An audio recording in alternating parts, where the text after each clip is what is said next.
naman yung alam mo dyan, Misigado? Di lahat ng masarap, mahal. Parang ikaw lang yan, Misigado. Masarap ka lang pero hindi ka minahal.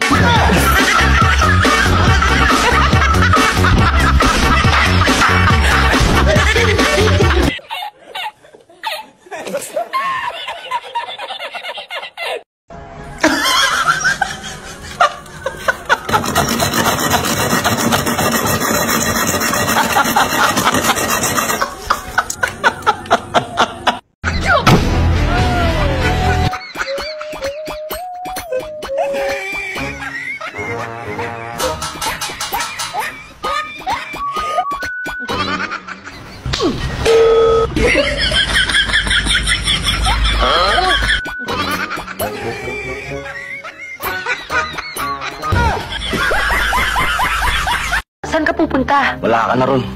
Hindi mo na problema yun. Sige. Kading!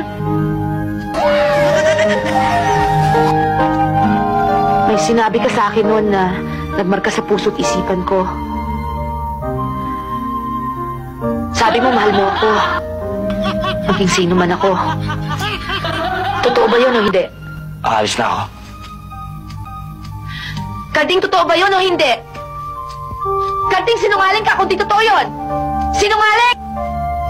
Hindi ako taong sinungaling, ha? Kahit na bandido ako, kahit na mandurukot ako, meron ko sasalita. Nung sinabi ko sa'yo mahal kita, totoo yun. Galing dito yun. Pero ngayon wala na. Malabo na eh. Alam mo kung bakit? Masyado ka mataas. Ako masyado mababa. Lakit ka, lupa ako. Paano tayo mag-aabot? Kung nasa itaas man ako, kaya kong bumaba. Para maabot mo. Mahal na rin kita, Kading. Maging mandurukot ka man. Maging do bandits ka man. Totoo ba yan? Oo.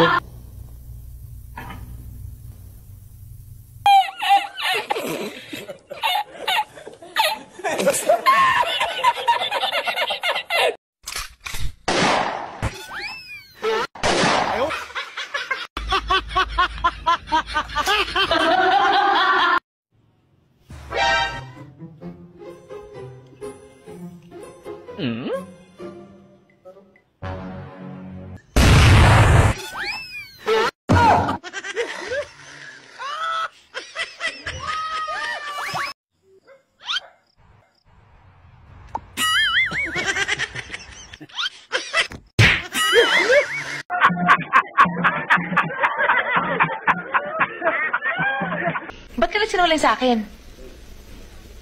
Ang sabi mo, nagdalawan lang natin ang tiyo mo. Pagkatapos, uuwi na tayo agad. Yung pala, kaya tayo nandito, magtatago ka. Hinahanap ka na pala ng batas. Ito nang sinasabi ko sa'yo. Papasikip na mundo mo. Pati ako, dinadami mo sa mga kalokohan mo. Pasensya ka na. Ayoko mapalayo sa'yo. Ihatid mo na ako sa may sakayan. Uuwi na ako mag-isa. Mang Arias, aalis muna ho kami. Abay, gagabihin na kayo. Delikado magbiyahe rito kung gabi. Kung papayag ka, iho, ako na lamang maghahatid kay Cecil sa Maynila. Ang sinasabi rito sa sulat, delikado ang buhay mo roon.